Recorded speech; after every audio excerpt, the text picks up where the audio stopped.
Jeremias capítulo 31, verso 3, diz assim: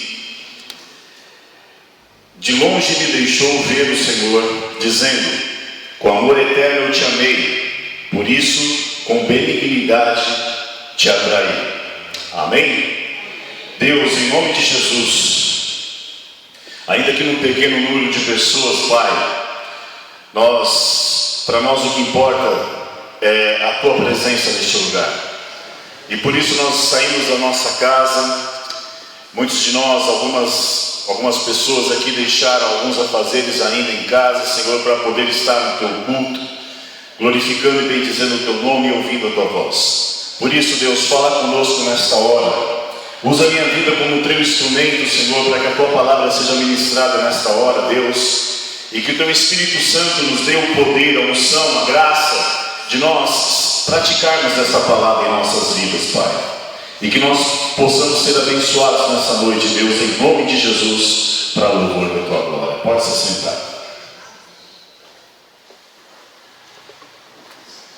Eu quero nessa noite, o tema da mensagem é um presente de Deus a você.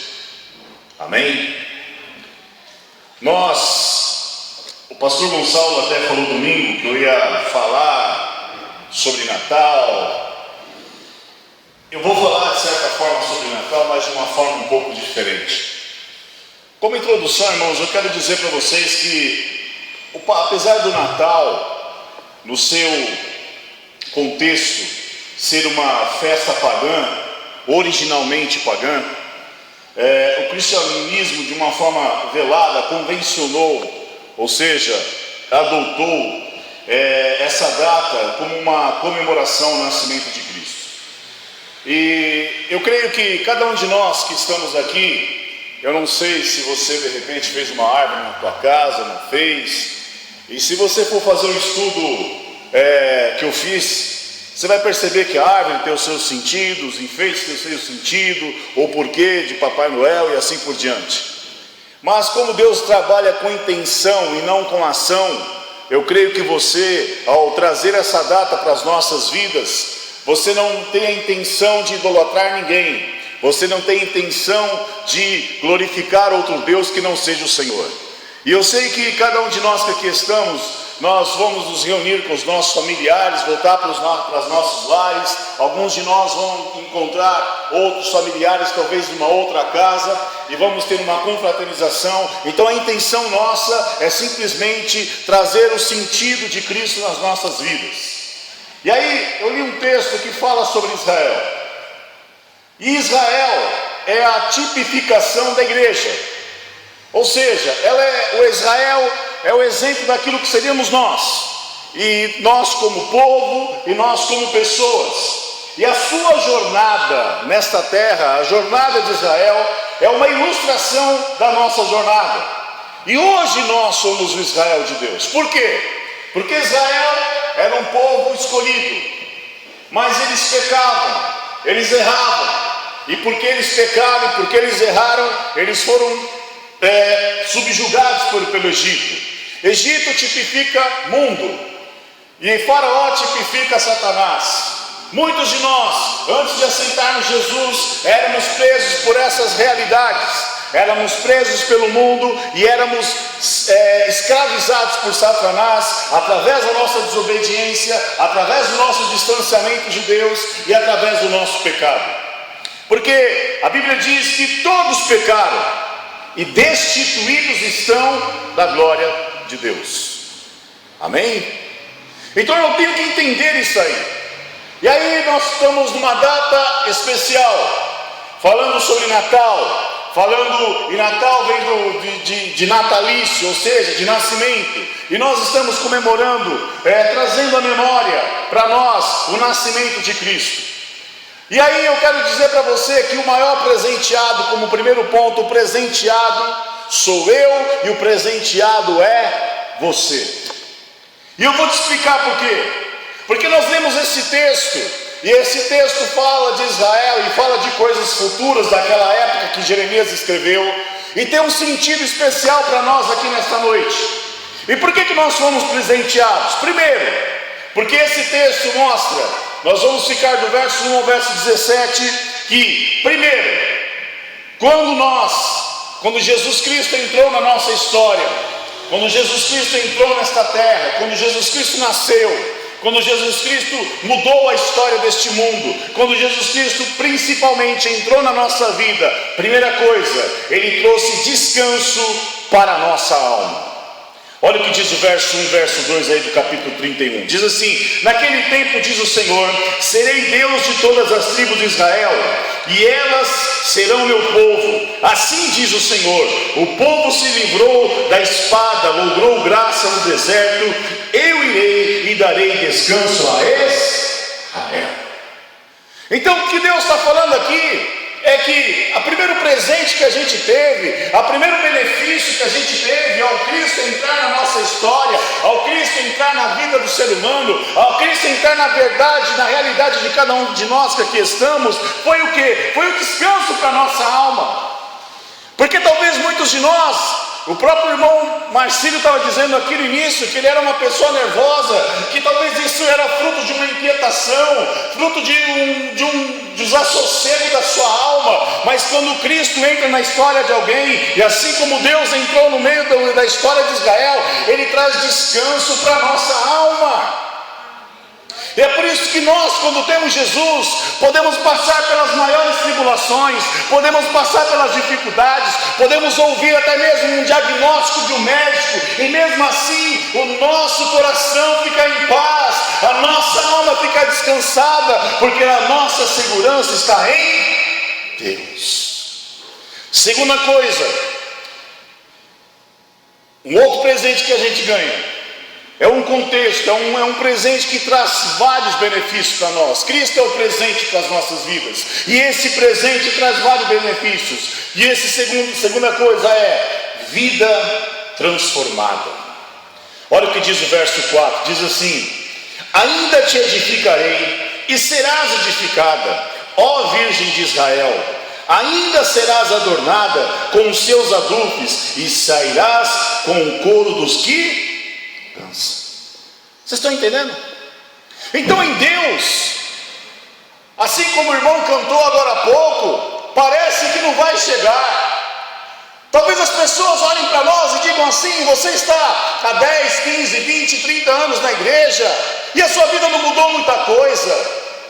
Mas amados, eu quero que você entenda isso: aquele que começou a boa obra, de fato, ele há de completar até o dia da salvação. E uma coisa é certa: a vida que você tem hoje, a realidade que você vive hoje, é muito diferente do dia que Cristo entrou na tua vida.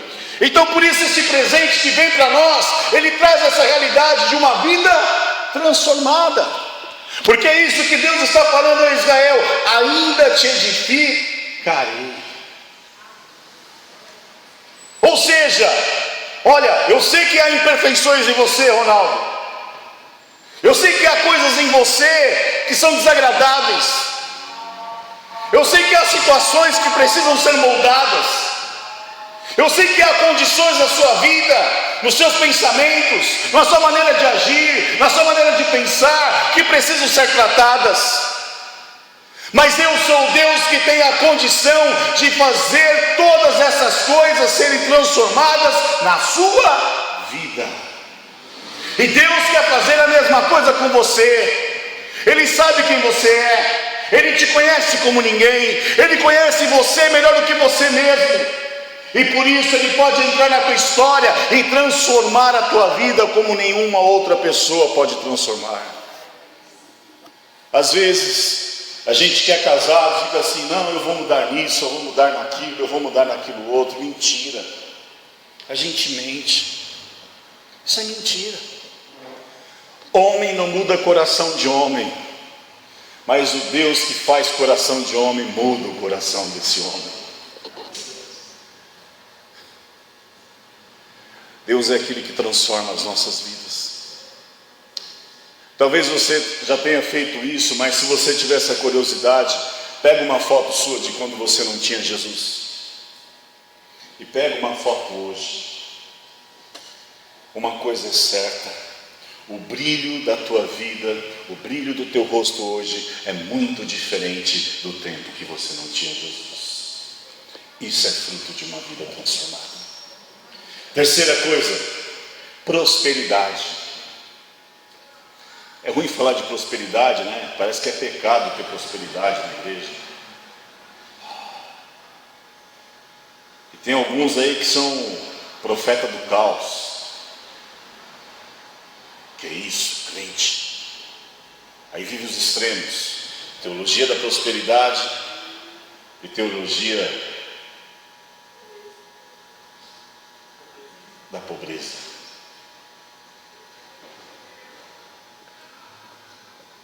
Deus é um Deus de prosperidade, irmãos.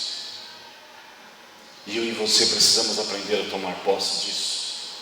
Olha o que diz aí, versos 5, 12 e 14. Verso 5 diz assim: ainda plantarás vinhas dos montes de Samaria, plantarão os plantadores e gozarão dos...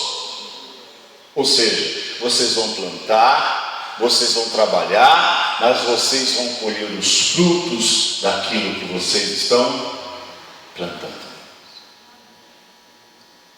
Olha o que diz o verso 12, diz assim: hão de vir e exultar na altura de Sião, radiantes de alegria por causa dos bens do Senhor, do cereal, do vinho, do azeite, dos cordeiros e dos bezerros. A sua alma será um jardim regado e nunca mais desfalecerão. Verso 14: saciarei de gordura a alma dos sacerdotes. Roberto, Deus vai saciar a tua alma de gordura. Deus vai saciar a minha alma de gordura. Você que se dispõe a ser um ministro de Deus, um sacerdote do Senhor, Deus vai saciar a tua alma de gordura. Sabe o que tipifica gordura na palavra? Poder de Deus. Deus vai encher as nossas vidas. Isso é promessa, é prosperidade. E olha a continuidade: saciarei de gordura a alma dos sacerdotes, e o meu povo se fartará com a minha bondade, diz o Senhor. Ou seja, eu vou encher a vida daquele que me busca, eu vou prosperar de tal forma. E Deus está falando de uma prosperidade material e espiritual.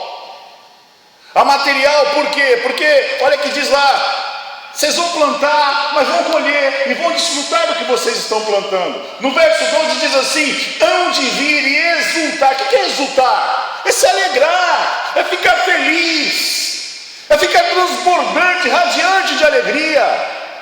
Na altura de Sião, radiante de alegria por causa dos bens do Senhor, ou seja, daquilo que o Senhor vai te dar, daquilo que o Senhor vai fazer na tua vida. E aí a continuidade diz: do cereal. Cereal tipifica o que, irmãos? Prosperidade. Do vinho. Vinho tipifica o que? Alegria. E do azeite. Azeite representa o que? Unção do Espírito Santo nas nossas vidas. E é por isso que você precisa tomar posse da prosperidade de Deus.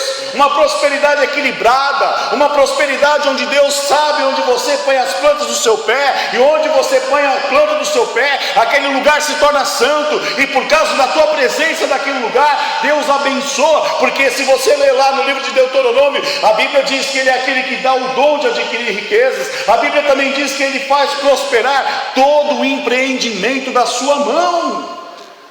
E diz a palavra lá no livro de Deuteronômio 28: se atentamente ouvirdes a minha voz. Isaías 1,19 diz assim: se me ouvirdes, comereis o melhor desta.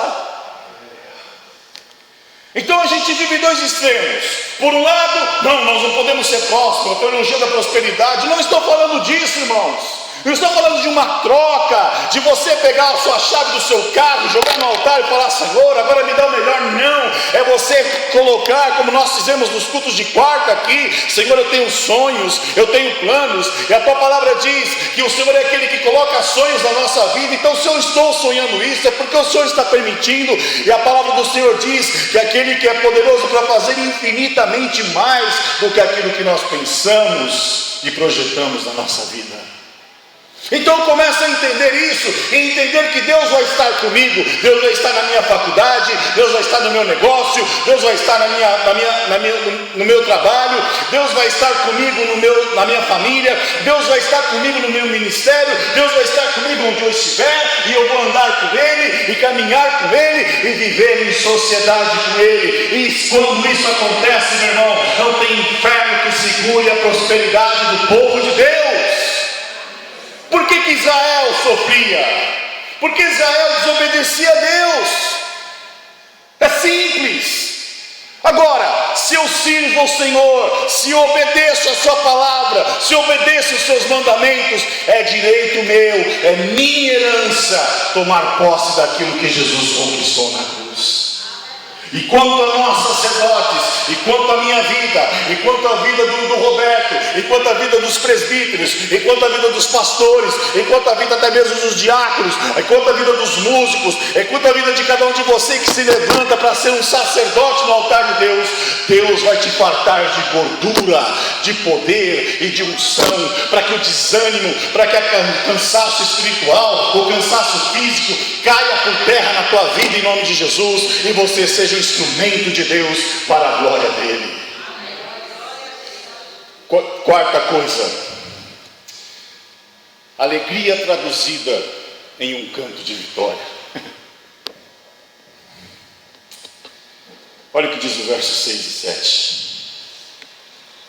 Diz assim, versos 6 e 7: porque haverá um dia que gritarão os atalaias na região montanhosa de Efraim: levantai-vos e subamos a Sião. Sião tipifica a igreja. Você subiu à igreja nesta noite, você está em Sião.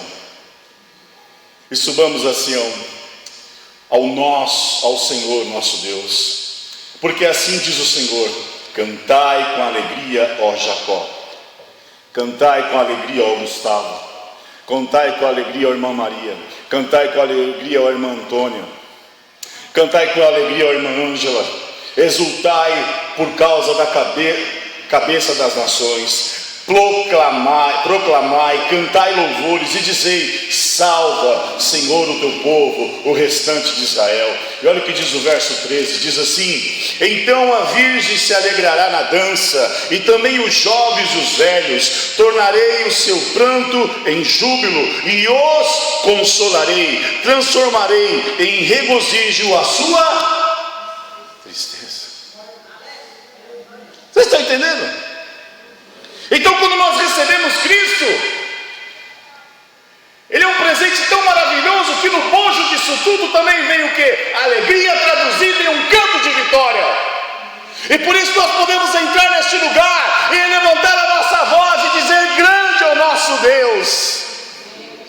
Nós podemos cantar com alegria, ainda que nada esteja acontecendo em nossas vidas hoje, ainda que nós não tenhamos um fato concreto para dizer: olha, hoje Deus está fazendo isso, mas o simples fato de nós termos Cristo na nossa vida, a nossa vida transformada, a prosperidade que Ele nos dá essa alegria, para que nós possamos, em nome de Jesus, ter um canto de vitória e entoar louvores ao Teu nome. E aí eu fico pensando, tem um canto que diz assim: a minha alma estava longe do caminho do céu, eu era pobre, perdido, pecador, mas Jesus transformou minhas trevas em luz, quando Ele estendeu a sua mão para... Você que sabe cantar, canta. Quando Jesus estendeu a sua mão, quando Ele estendeu as suas mãos para mim, aleluia.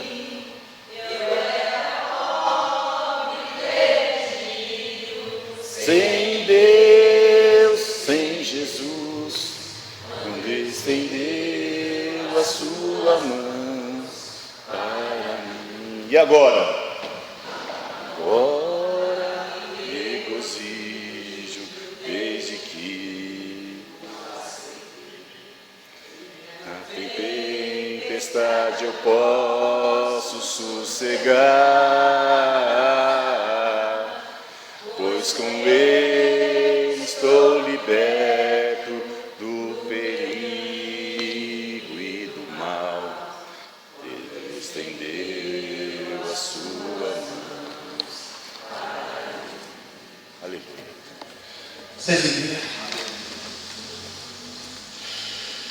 Irmão, às vezes eu fico vendo certas pessoas, elas questionam tantas coisas. Elas questionam igreja, questionam pastor, questionam isso, questionam aquilo, questionam aquilo outro, tudo. Mas o Evangelho é tão simples.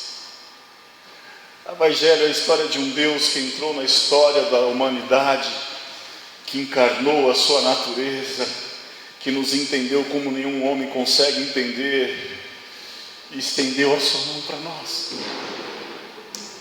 E por isso hoje nós podemos entrar neste lugar e cantar. E por isso hoje nós podemos entender que eu era pobre, perdido, sem Deus, sem Jesus. Mas um dia, meu amado, Ele entrou na minha história e Ele estendeu a sua mão para mim. E a mesma coisa Ele fez com você. E a mesma coisa Ele fez com cada um de nós que aqui estamos. E quando eu entendo isso, eu posso entrar neste lugar e me alegrar. Porque Ele estendeu a sua mão. E por isso hoje eu posso sossegar, eu posso passar, eu não tenho que temer o mal, não tenho que temer o inferno, não tenho que temer nada, porque Ele está comigo.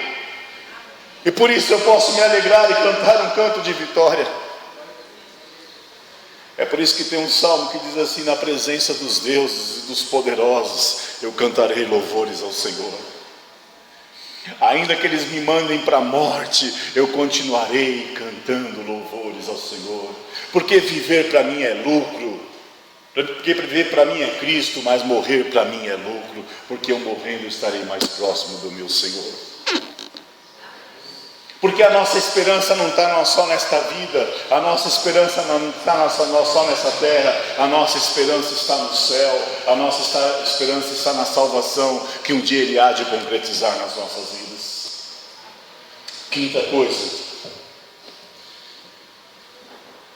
um Pai bondoso, que cuida de nós como um bom pastor. Olha o que diz o verso 8 ao 10, diz assim: eis que trarei da terra do norte e os congregarei das extremidades da terra, entre eles também os cegos e aleijados, as mulheres grávidas e as de parto, em grande congregação, voltarão para aqui, virão com choro e com súplicas, os levarei, guiá-los-ei aos ribeiros de água, por caminho reto, e que não tropeçarão, porque sou Pai para você, diz o Senhor. Você está entendendo? Jesus é um presente tão maravilhoso, que nesse bojo nós temos o quê? Um Pai bondoso que cuida de nós como um bom pastor.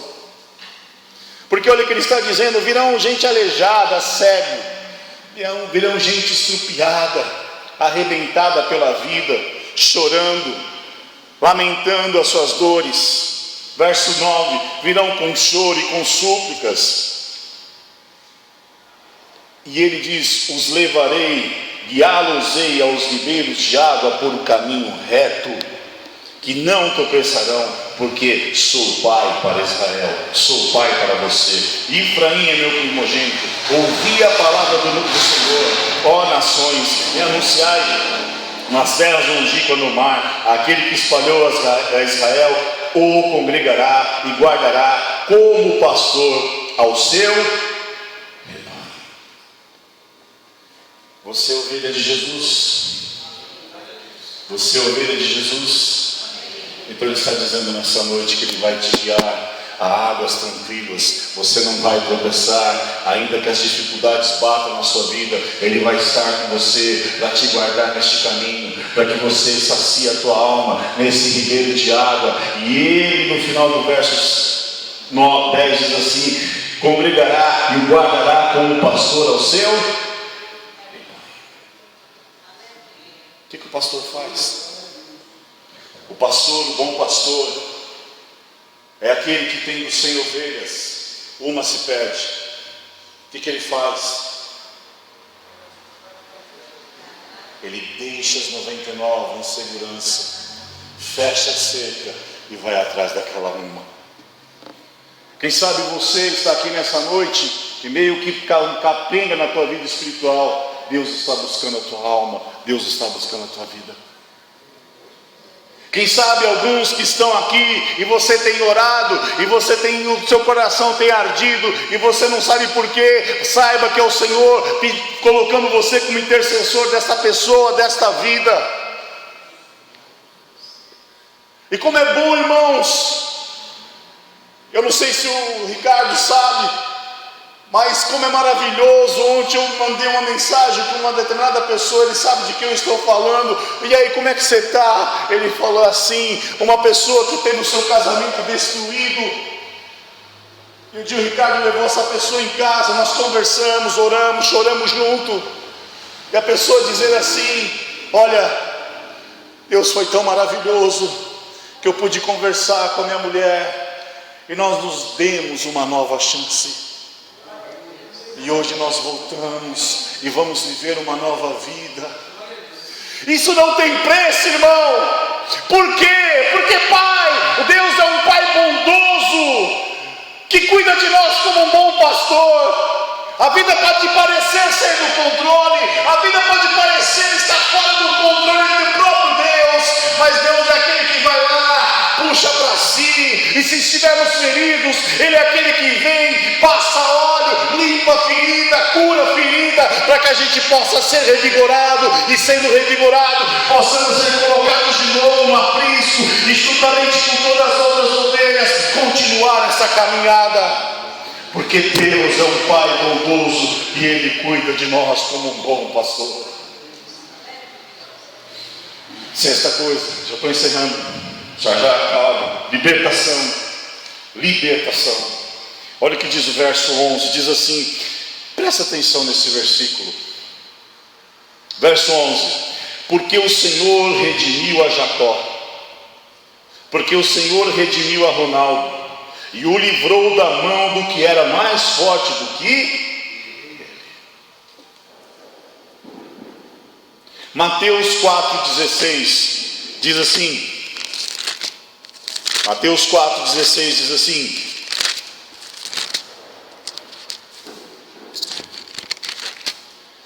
o povo que jazia em trevas viu grande luz, e aos que viviam na região e sombra da morte, resplandeceu-lhes a luz. O que é isso? É libertação. Libertação do quê? Libertação do pecado. Libertação do poder das trevas sobre as nossas vidas. Aquilo que nos dominava não nos domina mais. Por quê? Porque na realidade, irmãos, muitas vezes o pecado ele é muito mais forte do que nós. O nosso desejo, a nossa concupiscência da carne, aquele desejo incontrolável. Você já viu uma pessoa tendo uma abstinência de droga? E não precisa ser droga como crack ou cocaína. Pessoas que têm abstinência de droga, álcool, por exemplo. Tem pessoas que de manhã, irmãos, se ela não tomar uma 51, ele está assim, ó. Ele não se controla. Você fala: o que é isso que está acontecendo? Ele: não é nada, não. Ele fica. Ele não consegue. Por quê? Porque ele está tão dependente daquilo, irmão, que o corpo está fisicamente dependente já, e ele não consegue se controlar. Eu já vi gente, irmãos, 8 horas da manhã, 7 horas da manhã, 6:30 da manhã, vai pegar um trem, passar no bar antes da estação de trem e falar: fulano, dá aquela lá. E ele pegar um copo de 51 e dá aquela talagada 6:30 da manhã, irmãos. Por quê? Porque é o que diz a Bíblia, porque o Senhor redimiu a Jacó, redimiu a mim e a você, e livrou da mão do que era mais forte do que ele.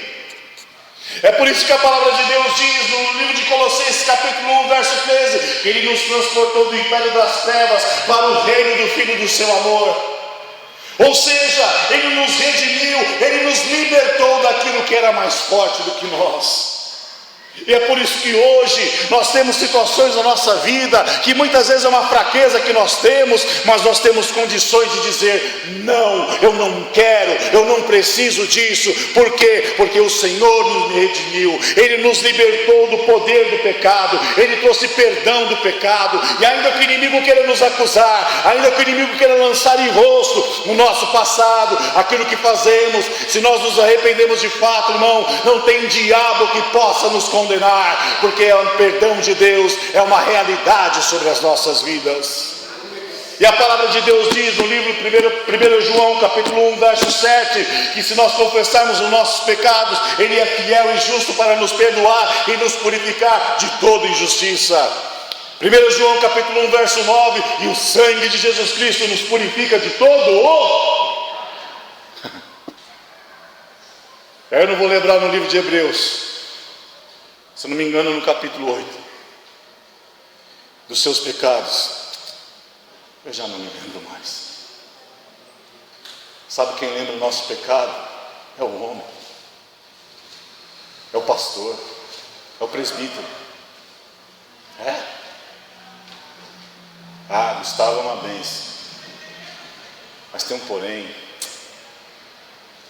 Um dia ele me deu um tiro na cara do fulano lá na rua dele. Tem que tomar cuidado com ele.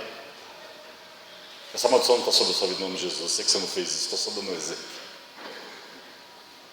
Ou então você pega aquele irmão que era mulherengo. Fulano é uma bênção, mas um dia ele adulterou, né? Sabe como é que é? A Beltrana é uma bênção, mas olha, tinha uma época aí que, meu Deus, o bichinho encardido que era ele. Deu problema, viu?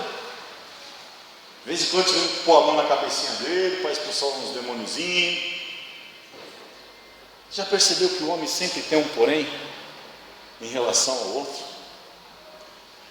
Já reparou que a igreja sempre tem um porém em relação às pessoas? As pessoas sempre têm uma ficha corrida, uma restrição. É ou não é verdade? Sempre é aquela coisa assim: olha, hoje o Roberto é uma bênção, mas teve uma época aí, estou vendo aqui no prontuário dele, irmão Marcílio, misericórdia. Gustavo, menino bonito.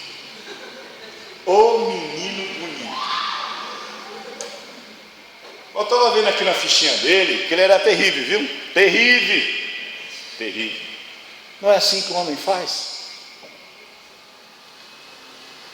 Mas Deus diz assim: olha, dos seus pecados, eu já não me lembro mais. Do que você está falando? E nós não temos essa capacidade. Esses dias eu fui fazer um culto no lar, voltei com o Roberto e falei assim: sabe qual que é o grande problema da igreja? É que não há espaço para erro. Você é uma bênção, você faz 30, 40, 50, 100, 20 mil coisas certas. O dia que você faz uma errada, tudo caiu por terra.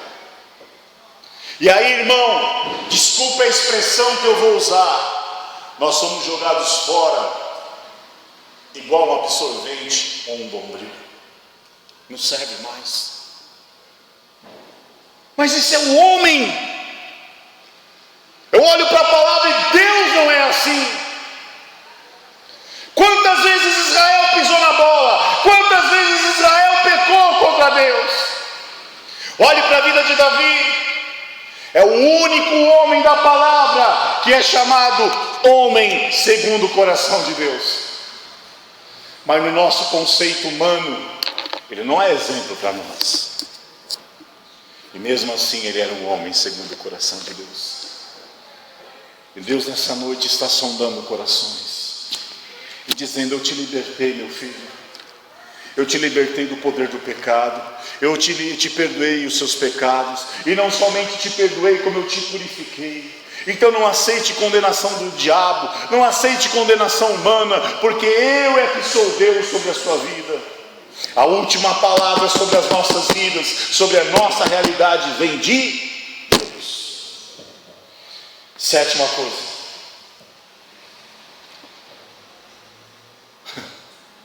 um amor incondicional. Olha o que diz o verso 3, diz assim: de longe se me deixou ver o Senhor, dizendo: com amor eterno eu te amei, por isso com benignidade te atraí. Verso 15: assim diz o Senhor: ouviu-se um clamor em Ramá, pranto e grande lamento era Raquel, chorando por seus filhos, e inconsolável por causa deles, porque já não existem. O que quer dizer isso? Amor incondicional. O amor que Deus dá, você não encontra em mais ninguém, meu irmão. O amor de Deus, você não encontra em mais ninguém. Você não encontra no seu pai, você não encontra na sua mãe, você não encontra no seu filho, você não encontra no seu cônjuge, você não encontra no seu irmão, porque o amor de Deus é incondicional. Ele não impõe condições para que Ele nos ame, Ele simplesmente nos ama. E a grande prova disso é que Ele deu um grande presente para nós, ao colocar Cristo nascendo neste mundo, e principalmente depois morrendo pelos nossos pecados. E quando Cristo subiu ao madeiro, Ele não falou assim: Tainá, se eu morrer por você, você vai me amar? Cristo fez isso? Quando você nasceu, Ele te perguntou isso? Também não. Ele simplesmente se doou pela minha vida, Ele simplesmente se doou pela vida da Tainá, Ele simplesmente se doou pela vida de cada um de nós que aqui estamos. Ele se entregou e amou a cada um de nós com um amor verdadeiro e incondicional. Um amor que não tem barreiras, um amor que não tem limites, um amor que pastor não pode dar, um amor que presbítero não pode dar, é um amor que igreja alguma consegue dar, se não viver na presença de Deus e na unção do Espírito Santo. Pastor nenhum consegue fazer isso se não estiver na unção do Espírito. Porque a nossa primeira reação como homem é sempre impor condições, e é sempre muito mais fácil amar aquele que pensa como nós pensamos. Mais difícil amar é aquele que é antagônico a nós, aquele que pensa diferente, aquele que é totalmente diferente de nós, mas esse também Deus o amou. E eu e você somos instrumentos desse amor, somos a realidade deste amor, e somos a manifestação deste amor. Talvez muitas pessoas precisem de mim e de você para receber esse amor de Deus sobre a vida delas. Olha o que verso 3 diz: de longe me deixou ver o Senhor, dizendo: com amor eterno te há. É um amor passageiro? É um amor passageiro? É um amor eterno, irmão. É um amor que nunca se acaba. Vocês estão entendendo? É um amor que não se acaba. E olha aí: por isso com benignidade me há te atraí. E aí você vê, pastor, por que o verso 15? Assim diz o Senhor: ouviu-se um clamor em Ramá, pranto e grande lamento, era Raquel chorando por seus filhos e inconsolável por causa deles, porque já não existem. Isto era uma profecia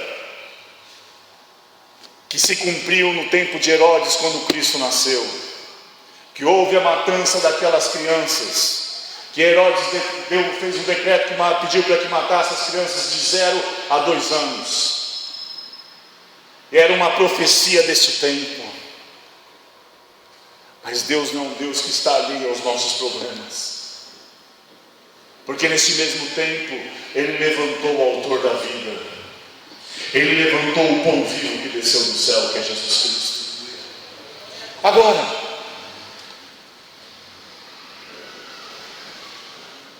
como foi a tua ano neste ano? Deus me mandou fazer uma coisa, e vocês devem estar olhando para esses cachinhos aqui.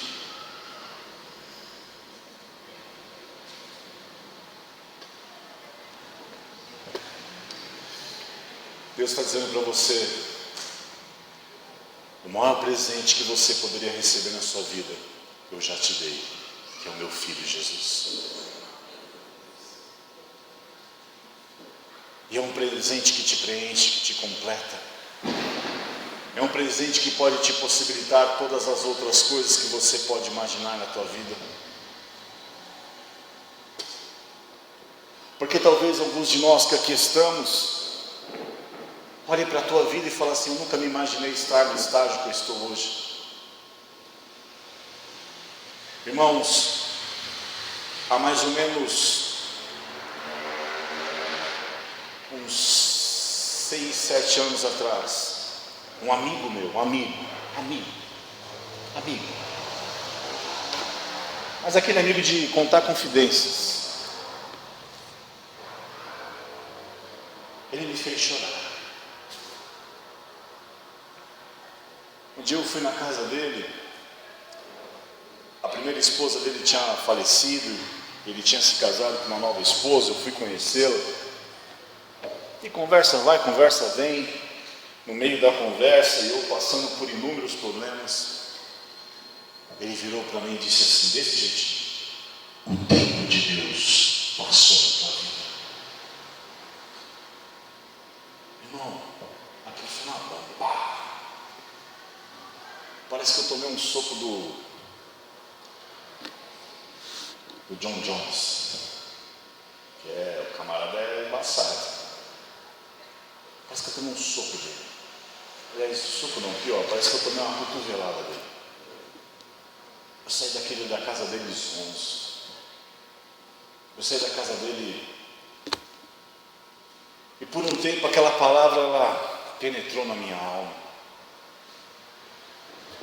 Eu chegava em casa, irmãos, eu chorava, falava assim: Senhor, não tem mais saída para a minha vida. E aí quando as pessoas vêm falar assim: ministério, que ministério, meu? Se liga, fala desse jeito.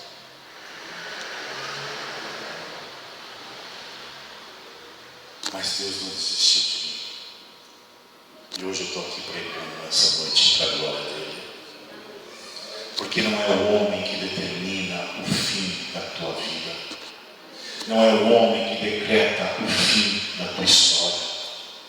Ainda que seja o teu cônjuge, ainda que seja o teu pai, ainda que seja o teu pastor, não é ele que tem a última palavra na tua vida. A última palavra na tua vida vem de Deus. E Deus mandou eu fazer uma coisa.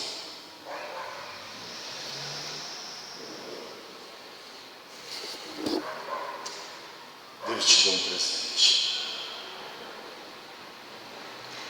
E a pergunta, simbolicamente, eu não orei, não ungi isso aqui, não fiz nada. Mas Deus mandou fazer assim, falou: olha, você vai comprar e vai ter um número X. Eu comprei aquilo que Deus mandou eu comprar. O que você tem feito desse presente na sua vida? O que você tem feito do que eu te dei? Porque presente, irmãos, é algo para você receber, se alegrar e desfrutar. E falar em desfrutar, olha quantas coisas você pode desfrutar desse presente. Só que aí a gente vai vivendo a história, vai vivendo a vida, vai vivendo dentro da IEC. Aí, por um tempo, parece que as coisas não mudam. E desculpa a expressão da palavra, às vezes viver na igreja vira um porre. Não é verdade? Eu estou mentindo. Há épocas que é um porre. Há épocas que parece que nada acontece, nada muda, mas só que você recebeu um presente de Deus. E Deus está dizendo para você: o que você tem feito do meu presente na tua vida? E Cristo está dizendo assim: eu fui o melhor presente, eu me doei por você. Até a salvação é um presente. Pela graça sois salvos. E isso não vem de vós, é um dom gratuito de Deus. O que é um dom? É um presente. É um presente. Então Deus está te perguntando nessa noite: o que você tem feito do presente que eu te dei? E Deus mandou dar isso para algumas pessoas. E isso aqui, todas as vezes que você olhar para essa caixinha, você vai se lembrar que Cristo é o melhor presente que você teve na tua vida. Agora, como que você vai cuidar dele? Como que você cuida dele na tua vida? Como que você tem guardado ele? Como que você tem usufruído dele? E talvez, o que você vai colocar dentro dessa caixinha? O que você embutiria aqui dentro? O que você colocaria aqui dentro? E isso aqui vai tipificar aquilo que você tem tanto buscado. Em nome de Jesus. E eu quero entregar isso aqui para algumas pessoas. Algumas. E essa caixinha especial é para você, Roberto. Vem cá.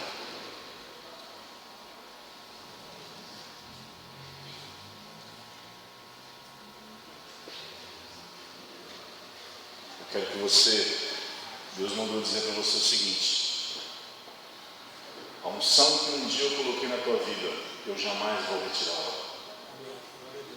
Cuide dela, porque eu vou ser sempre contigo. Eu te disse, eu lembro uma vez e vou te repetir de novo: Deus te levantou como líder. Não fuja, porque Ele é contigo. Receba, em nome de Jesus. Amém? Deus abençoe. Essa é outra caixinha.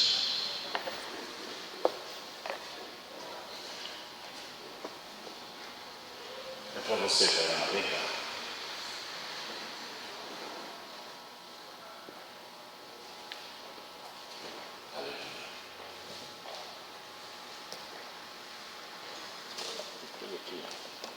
Tinha um lacinho aqui, eu nem vi. Deus, em nenhum momento, deixou de ver o que você tem feito para Ele. Permaneça nessa tua força, porque Ele é contigo. Tá bom? Deus abençoe. Aleluia. Deixa eu ver aqui. Mais uma caixinha. Vem cá, irmã Maria. Você mesmo.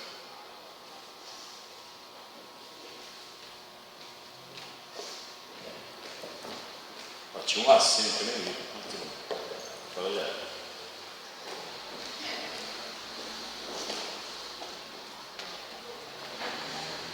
Deus sempre viu os seus shows. Cada um deles é um. E em nenhum momento Ele desistiu de você. E por mais dura que seja a caminhada, lembre-se, Ele é contigo. Em nome de Jesus. Amém?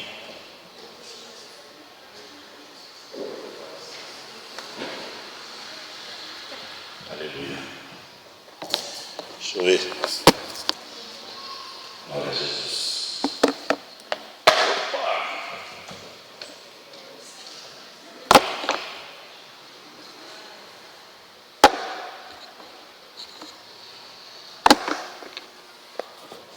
Vem cá, Ricardo. Eu comprei, nem sabia que você está aqui. Eu me arrisquei.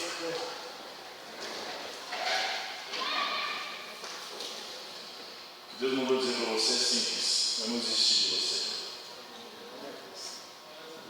Amém? Aleluia. Aqui tem mais duas caixinhas.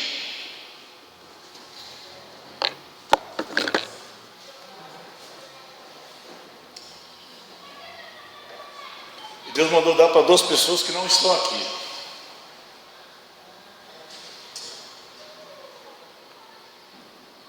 Mas depois eu vou entregar para quem é de direito, e você vai entregar para essas 2 pessoas, e você vai dizer o que eu mandar dizer para elas, em nome de Jesus. Amém? Pô, pastor, não recebi caixinha, não recebi presente.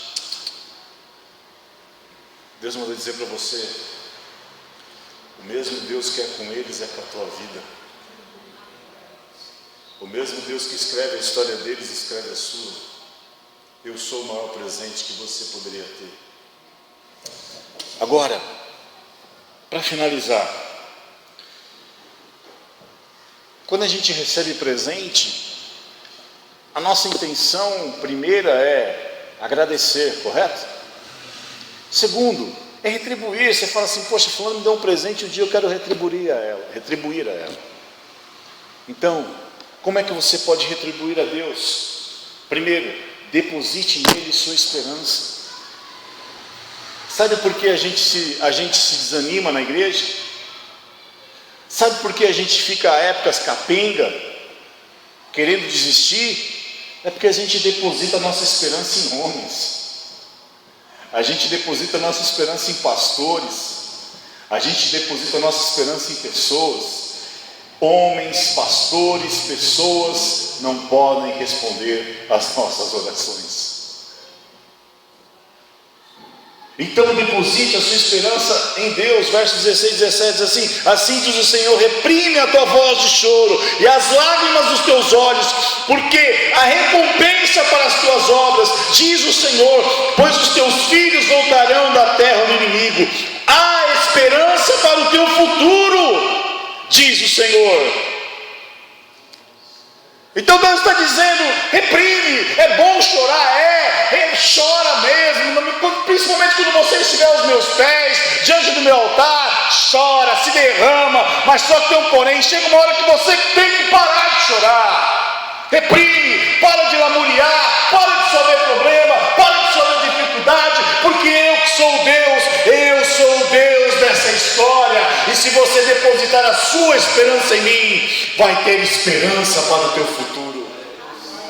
Vai ter esperança para esta igreja, vai ter esperança para o teu ministério, vai ter esperança para os teus planos, vai ter esperança para a tua história.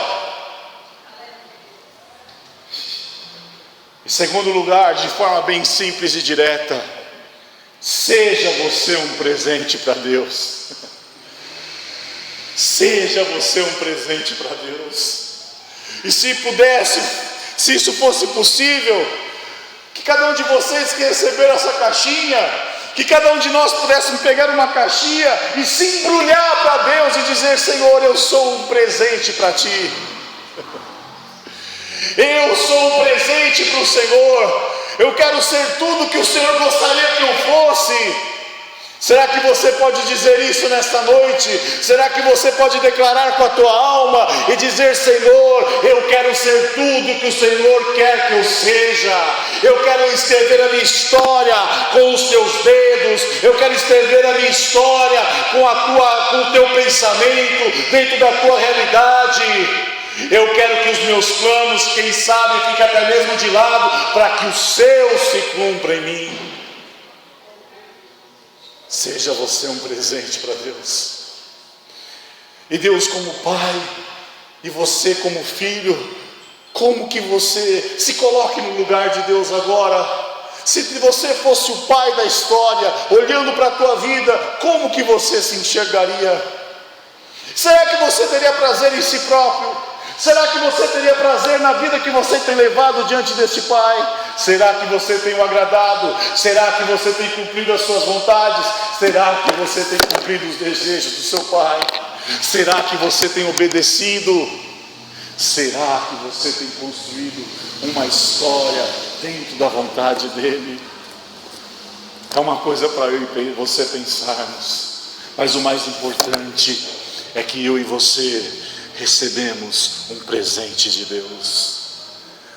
Amanhã, nessa madrugada, muitos vão comemorar, se fartear, mas lembre-se, O maior presente que você poderia ter recebido, você recebeu, que é Jesus.